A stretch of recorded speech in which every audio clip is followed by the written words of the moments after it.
Hey, everybody. Welcome. And, Matt, tonight we're going to see just how much Lane Kiffin is actually worth as we get Mississippi. Do they drop by not playing a game at all?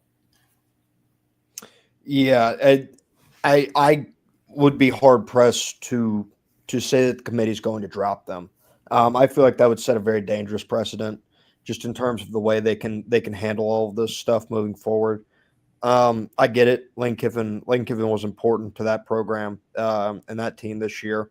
He played an important role, specifically on the offensive side of the football. But what still remains is all those players. People will point to FSU in 2023 and be like, well, you left them out because they lost Jordan Travis. They lost a player on the football field. Right. I didn't agree with that decision when they made it back in 2023. I didn't And either. I definitely wouldn't agree with the decision to punish an Ole Miss football team for a decision that Lane Kiffin made um, for himself. So it would be entirely unfair to punish this football team for something that they had no control over. And, you know, to your point, uh, last week they were asked about, the pending possibility of what would happen if a quote unquote one of these teams, quote unquote, would happen to lose their head coach, would that affect, the rankings? And they said straight up, yeah, it could. Yeah. And I, that's what worries me is that, you know, forget what Kiffin did, all right? But you're punishing guys for, kids who, a team who played all year long because the selfishness of their head coach. Yeah, you just can't do that. It's just it's not fair. You cannot punish these kids for something that is not in their control. I feel like it's that plain, it's that simple. They still deserve to host a football game. Again, this is the same group of players. The Mm-hmm. same group of players. I get that maybe you're going to do some things schematically a little bit differently, and maybe it will have an impact. Saying that it won't have an impact entirely, but unlike what happened with Florida State in 2023, you had a couple games of work to kind of Right. base off what you were going to be Yeah. without He had a their body quarterback of Jordan some Travis. sort. By the way, what they were without Jordan Travis as quarterback was still an ACC champion, but that's neither here nor there. You don't get that chance, um, so you can't punish these guys based off what you think or what you believe. Hey, that's entirely wrong and messed up. This is a system that people wanted, this expanded playoff, and in this expanded playoff, and based on precedents you've set, you cannot punish this football team. You would hope. Yeah, You you would would hope. indeed hope that they're not going to do it. We'll find out by tomorrow. We'll be able to talk about it. My old buddy Tim Brando went off on, on the ESPN crew, game day crew, Hmm. um, and Timmy is not shy. I will give him. He's one of the nicest guys you're ever going to want to meet. Lives, by the way, in Louisiana, um, and has, for all the years he has been a national broadcaster, he never left his home not that far away from Baton Rouge, Louisiana. So the king of the bayou down there basically went off on Saban and Kirk Street for shilling for Texas. Yeah, I cannot stand it. Kirk Herbstreit is now on this tour Mm-hmm. talking about Texas. He used Alabama made a schedule adjustment today Mm-hmm. in which they moved one of their matchups with USF back. And Kirk Herbstreit made this sweeping declaration on how we were going to see stuff like that throughout the country, regarding non-conference matchups and how it's going to kill non-conference matchups if Texas is punished. Stop. It's so disingenuous from these guys, and I Mm-hmm. get it that ESPN is financially vested in the SEC. I get it. That's fine. And again, you go back to the Jimmy Sexton. Jimmy Sexton reps Sark. Sexton reps Saban. I believe he reps Kirk Herbstreit as well. Yeah. Um, Another guy who was on ESPN, Rex Ryan, vouching for Lane Kiffin, also rep by Jimmy Sexton, by the way. This was a PR nightmare when Lane made this move, right? Mm-hmm. Jimmy Sexton is one of the best in the business when it comes to agents. So Mm-hmm. thinking that he wasn't going to be able to, or not be able, but he wasn't going to go out and attempt to do some some calming of the waters Right. here in terms of the PR of everything, uh, you would have been lying to yourself. It's just come in such it's the least subtle way possible. It Right. it's it's so bad all the way around, just in terms of this bubble, because now you feel like everything that all these guys do, it feels like everything's intertwined. So when they're shilling for Texas, and when they're shilling for Lane Kiffin, and they're going out here and they're trying to defend this stuff and lobby for this, it feels so financially motivated that I just can't get behind it, because not only does it feel financially motivated, the reason that it feels that way is because you're not making a coherent argument. Mm-hmm. Timmy didn't leave stop there either. By the way, um, he here's another one of his tweets.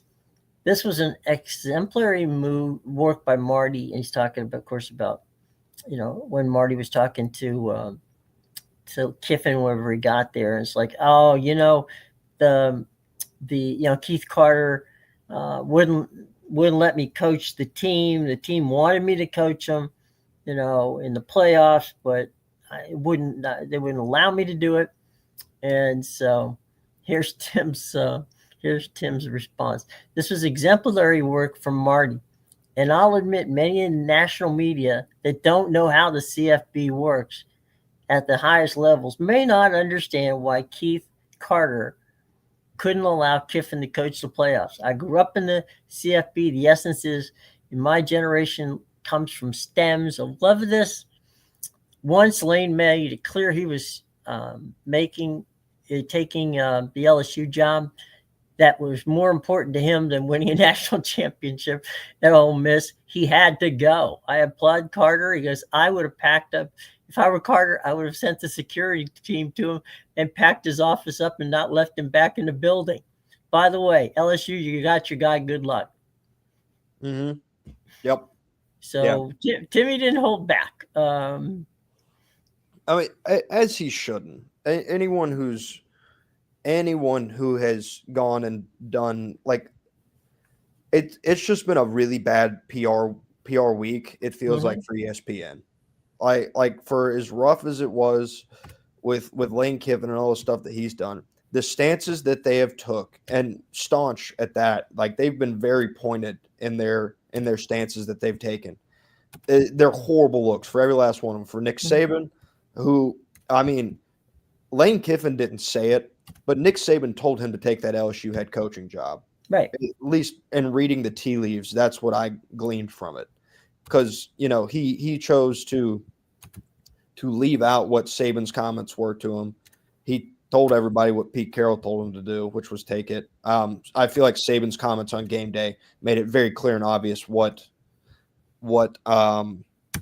direction he was going to, I guess, kind of lean Lane Kiffin towards, because Lane had made it clear that he wanted to talk to Saban about it. And he said, look, the LSU job is one of the best in the country. What they're able to do there in terms of high school recruiting, all that stuff is very true. You can't get around the fact that it's true. But protecting this guy and hiding behind the college football calendar is completely wrong. And I'll give him I honestly got to give him some credit, though, because it's working. You just see some of the general populace online. There are people, at least in Louisiana, that feel like Lane Kiffin is being victimized for all of this. And That's a joke. yeah, I mean, honestly, props to him. If you believe that, then I'll let you keep living in fantasy land. Well, this not for nothing. Okay, I'm old. Nick Saban pulled the same damn trick. Nick Mm-hmm. Saban left LSU to go to the Miami Dolphins, then left the Miami Dolphins by the way, via email and went to Alabama. So,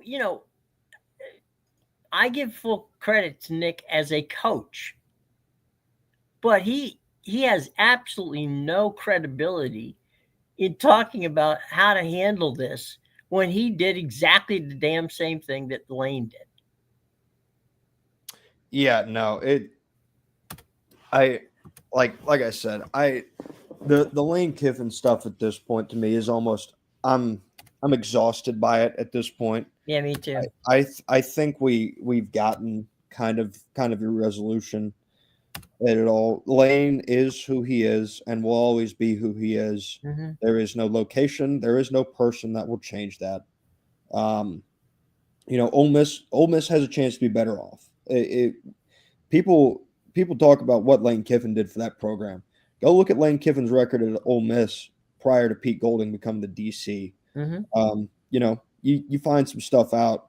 That defense really turned around once he arrived there, and Ole Miss started winning a lot more consistently once Pete Golding was the defensive coordinator there. So there's a chance that Pete Golding comes in and he does great things for Ole Miss. I'm not saying that will happen. I'm saying there's a chance for that. Sure.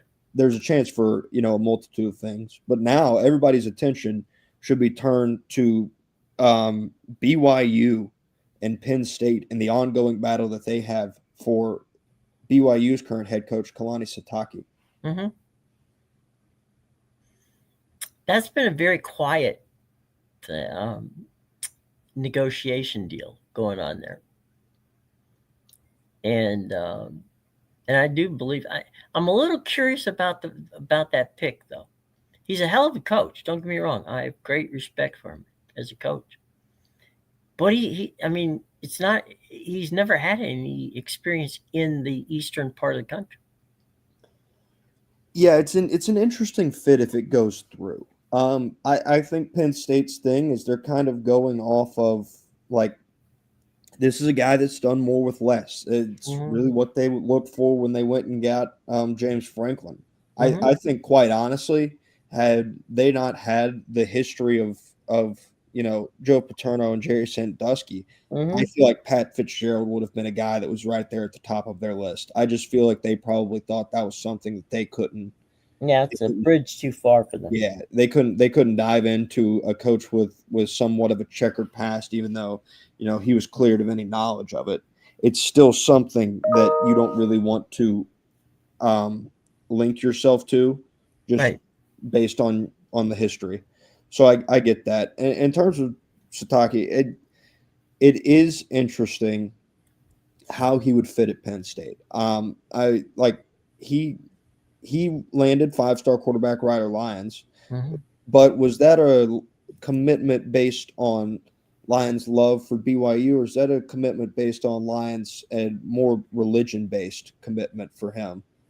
Because in terms of devout Mormonism, Right. there's not a lot of places that are going to be like really good fits for that Right. necessarily.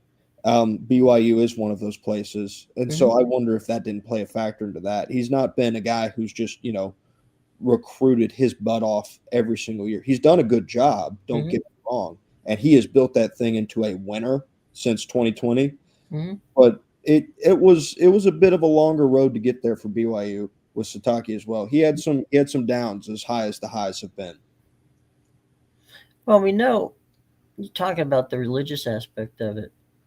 We know that that's a huge factor. Steve Young, who was recruited by pretty much every college in the country, um, went to BYU because his great grandfather was one of the founders of the university, Mm-hmm. uh, and it was something that was his, right. I mean, that's what he did because it was very important to him. And look, if that is key to your life, then God love you. Do what you got to do, and it worked out for him. And of course, Lavelle Edwards, who was a coach at the time, probably was one of the best coaches for quarterbacks in the country. So was, he didn't really go someplace where the guy didn't know what the hell he was doing. Um, that worked out well for him. Now you're mentioning in our pre-show about a big flip that might have happened. Yeah, so this is my understanding of the situation. Um, Jared Curtis has supposedly flipped to Vanderbilt. Mm-hmm. Basically, what I think happened is that Jared Curtis was in the beginning stages of flipping to Vanderbilt, and the people at Rivals who have been, I mean, they have been just frothing at the mouth with this story for the better part of a month. I mean, pretty much every show it feels like Steve Wiltfong has done in terms of recruiting. He's touched on Jared Curtis and why he might go to Vanderbilt. I mean, they have been hammering this thing home, milking it for everything it's worth. And it feels like they got the information that it was coming and they jumped the gun with it. You know, from everything, it appears that Hayes Fawcett, who works for Rivals and On Three, he's a guy that's in charge of making a lot of edits and stuff for these Mm-hmm. commits. It appears that he was asked to make an edit. I'm not sure if he was asked to put it out, but he did put it out. I think they just jumped the gun on it. To be honest with you, I think they jumped the gun on it in terms of Jared Curtis had not had the time to reach out to the right people at Georgia to notify them of his decision. This is one Mm-hmm. that I would still expect to go Vanderbilt's way.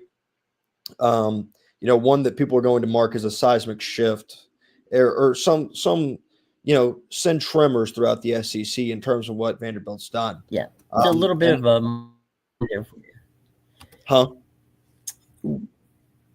Yeah, we're having just a Matt. You're having just a little bit of a mic issue. It's crushing for some reason. Um, yeah, I mean recruits at this point in time, they'll flip, they flip back. You never really know. They think they make up their mind, then they don't make up their mind, then they do. So we'll have to see how that works out with Georgia. Jim, can you hear me again? Yeah, we're fine now. Okay, all right. Yeah, and I just put out an article on Sports Talk Georgia, Mm-hmm. uh, kind of diving a little more in depth with it. But Mm-hmm.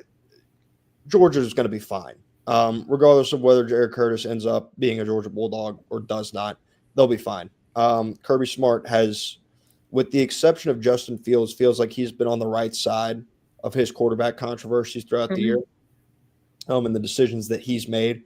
Take Dylan Raiola, who just a couple of years ago spurned Georgia, chose Nebraska. Now you've got Raiola, who has had two mediocre seasons at Nebraska in terms of their record, Mm-hmm. and suffered an injury in the middle part of this year, and now is looking at a potential transfer, per the reporting earlier this year. So that's really your most recent example of this. Gunnar Stockton will be back next year. Jared Curtis had an expressed desire to play as a freshman. That was not something that he was going to be able to do at Georgia. It just Mm-hmm. wasn't. It would take some kind of large shift in thinking in NFL circles about Gunnar Stockton and where Mm-hmm. he would be drafted in order for Curtis to be able to start as a freshman at UGA. Yeah. So that was never going to happen. And the reason that I caution everybody on being like this is an earthquake or a ground shattering move. Mm-hmm. It's big. This moment is big for Vanderbilt in terms of the type of commit they can land. Mm-hmm. But the circumstances lined up perfectly. This isn't something that is going to be a consistent Vanderbilt's landing these kind of kids on a year in, year out basis. I Mm-hmm. need to see from Vanderbilt a much more steady level, a higher, more steady level of recruiting out of them. I need to see some continuance of success. This is a one-off thing. I get it. They beat Alabama last year. They were 6-6 last year. Mm-hmm. They weren't a great football team last year. The reason they are where they are is because they built through the transfer portal. And as people at Florida State have shown you, and there's Mm-hmm. tons of other examples, but boy, is that the most glaring, is that if you build your program solely through the transfer portal, you will get burned. That's Mm-hmm. the reason I said I need to see the success on the recruiting trail on a more consistent basis. I need to see them be successful next year without Diego Pavia at the helm Right. in order for me to consider Vanderbilt as moving themselves up. Because another thing that people don't think about is the fact that where was LSU this year? They were in the basement. Where was Florida this year? They were in the basement. Where was Auburn this year? They were also in the basement. All of these programs are programs that, when they get the right guy in charge, kind of send well past Vanderbilt and leave them hanging around in the rearview mirror. So, as much as I think Vanderbilt has taken advantage of every opportunity they've been given, I think they also have been have been the recipient of a weaker SEC in terms of some of the powers that be. Yeah, I mean, let's just look at this way. Kirby, the at Georgia, Alabama, with the Boer, Texas A&M. You know, they don't recruit; they just choose. You know, Hmm. it's at that point in time when when Kirby Smart picks up the phone to speak to Mrs. Jones about her son. Mrs. Jones's son has been vetted by four different recruiting people at the university. Um, so at that point in time, when you create that kind of level, and and Ryan the way he has it at Ohio State, you know, you don't, you really, you really don't have to recruit. I mean, people are tripping all over themselves to want to play for you. Hmm. So I think that you lose a guy, right? Okay, well, I lost a guy. Um, I got three others behind him. Hmm. So, it does make a big splash, but as you mentioned, those of us who actually watch this for a living see that happen all the time. Hmm. Yeah. And I did think about this, or I've thought about this as the news came out. And I root for Georgia. I'd Mhm. be lying if I said I didn't. So I have a bit of a vested interest in it. And when that news came, the one thought I had was just, all right, like I wasn't going to lose any sleep over Jared Curtis flipping Mhm. his commitment and Georgia not having that quarterback. And so I really what I thought about was, Ed Helms' character in The Office, Andy. He gives Mhm. that quote, I wish there was a way to know you're in the good old days before they've left you. Right, Something along those lines. right. If you're a Georgia fan, you are in the good old days. You've got to Mhm. relish in it, because it says a whole lot about a program for you to lose the number one quarterback in the class, number one player in the class, and Mhm. just kind of go, you know, like, hey, yeah, it stinks, but hey, we got the guy who's leading us to an SEC title coming back next year. Oh Right, yeah, our roster's really young. We're going to be fine moving forward. Basically in a sense of, like, Vanderbilt needed this one more than we did. Like, we're going to right. find something on the backside here. Maybe we'll backfill with a body. I don't know. Um, but Georgia's going to be fine.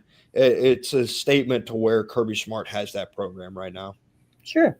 I mean, and when he was there before he was picking coaches for other schools, Nick Saban was in that boat, Hmm. and Sarkeesian is getting there at Texas. Elko, I think, has built a culture at A&M that people like.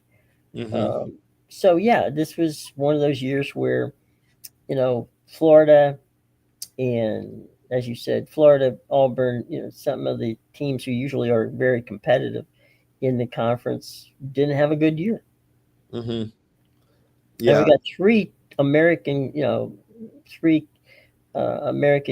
conference coaches who are now in the SEC. yeah.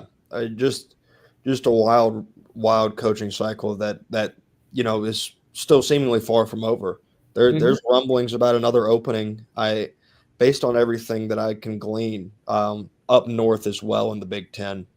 Well, Michigan State, Michigan State has, well, they have fired Jonathan Smith and right? hired Pat Fitzgerald. Yeah, that That's was what I'm a saying. good point. Yeah, I I wonder if the rumblings aren't pointing to the other institution in that state as well, and their thoughts on a potential head coaching move. 100%. I mean, Michigan loses to Ohio State, and Hmm. and the world comes to an end. Yeah.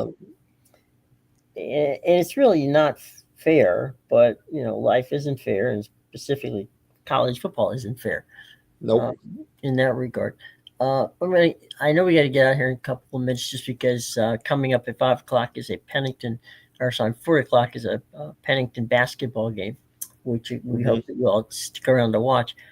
But Rock Riley, a buddy of mine, um, who covers sports in Tampa, shot me a text and said, "Do you know what John Gruden is doing?" And I said, "No." Figuring out he meant what he's doing in general. It's like no. Hmm. He said he's the assistant coach at Carrollwood Carrollwood Academy, which is a private school where his son goes um, in Tampa. And right now he's running. He's the offensive coordinator for the team. And so Rock knows him and walks up and said, "Hey, if USF called you, would you take the call?" He goes, "Of course I'd take the call." He goes, "I used to Hmm. go to practice with Golish." So Yeah. I don't think he's taking the job. But the joke with Rock was, I wonder what his buyout is at Tampa, at the high school in Tampa. So you Hmm. know, good to know that John loves to coach. I mean, we know that. Yeah. But he's got some baggage there that might be a little bit tough to get over um, Hmm. in that regard. It's not like he needs the money. Um, I think he thought he was going to get an SEC job. Yeah, his best shot at that would have been with Arkansas. In that Mhm. coaching search that they ran down there. But to be honest with you, I'm not sure that Arkansas really knew what kind of coaching search they were running while they were running it. So, That's true. you know, would Yeah, would you want that job really if you're not set up in a place to be successful in any time of long term output? yeah. I think his age at 62, Hmm. um, and pair that with the baggage. He's not your long term coach. Yeah. Now, if he truly wants to coach and just and thinks that I got 5 or 10 more years in me, right? Hmm. Then if he wanted the job at USF, I don't know whether they give it to him, but you know, it would be something that he could do. I mean, because he lives a 20-minute drive from the campus, so um, that might not be a bad thing. But we'll see. I mean, we'll see how it is. But I just thought that was kind of funny that John is actually serving as offensive coordinator. Um, at a high school football team in Tampa. Hmm. My guess, by the way, Rock made it clear that John made it clear that he's an unpaid member of the coaching staff. Yeah. So anybody's got $60 million in the bank doesn't really necessarily need that high school coaching stipend. No, I think he would have been all right without it. I'm gonna go out. Yeah, he'll get by. He'll get Yeah. Yeah, it feels pretty safe to assume. Yeah, there you go. One last thing. I don't know if you watched. I watched a little bit of the game last night. Mhm. I didn't. I The game wasn't good, Mhm. but those two teams, the hitting that was going on, my God, they Yeah. were they were pounding each other. Yeah. That was honestly some a little bit interesting to see on a Monday night football game, all things considered. Hmm. Hey, it makes you wonder if maybe there was some bad blood between those two teams. I mean, they were popping pads yesterday, which in terms of entertainment, the harder you hit, the more entertaining it's going to be to watch. Hmm. So there is that aspect of things. But man, there were a lot of people that were not happy with that hit on Jackson Dart last night. Oh, the one where he was almost out of bounds, but Yeah, that guy laid a lick. I mean, yeah, that he did. was And if you're Jackson Dart, man, just get out eat of the bounds, extra yard and a half, get out of bounds. Don't take right? that hit. You just came back from a concussion. Right. Like, what are we doing? It's like, You know, guys, did you play a not learn little. anything? Right. Yeah, like you I don't guys know have who I played can't so. remember who was it on New York who got the N on the NY knocked off his helmet. I mean, they showed it. It looked like it looked like that helmet had been in a car crash. Yeah, Hey, but I'll take that game over a lot of the other products that we can get. I Oh no, I'm prefer just the saying it was. I just hadn't seen that kind of that was old school football. yeah. I for my money, I enjoy watching a good, like a disciplined, fast defense fly Hmm. around and make plays better than I do watching an offense open it up and score Hmm. 100. Right. It's good defense is really fun to watch. Yeah. I mean, it's the old Steelers defenses, the Bears defenses, all of them. Hmm. These were fun to watch. Yeah. All right, man. I'll tell you what. We gotta. Thanks to everybody for joining us. We got to get out of here because Pennington's coming up at 4 o'clock. If you like high school basketball, they've got. They're one of the best teams in New Jersey, and they play pretty good football up there in Jersey. So Hmm. if you can't make it to the game, no problem. Just check it out. It's coming up next right here on Capital Sports. We will be back tomorrow. Um, and we promise not to talk much about Lane Kiffin anymore. But Hmm. I'm sure that we will have something to say about how these upcoming rankings, which will come out tonight, how they will affect things going forward. So there you go. Absolutely. Yep. Absolutely. All right, gang. Have a great day. We'll see you. Bye bye.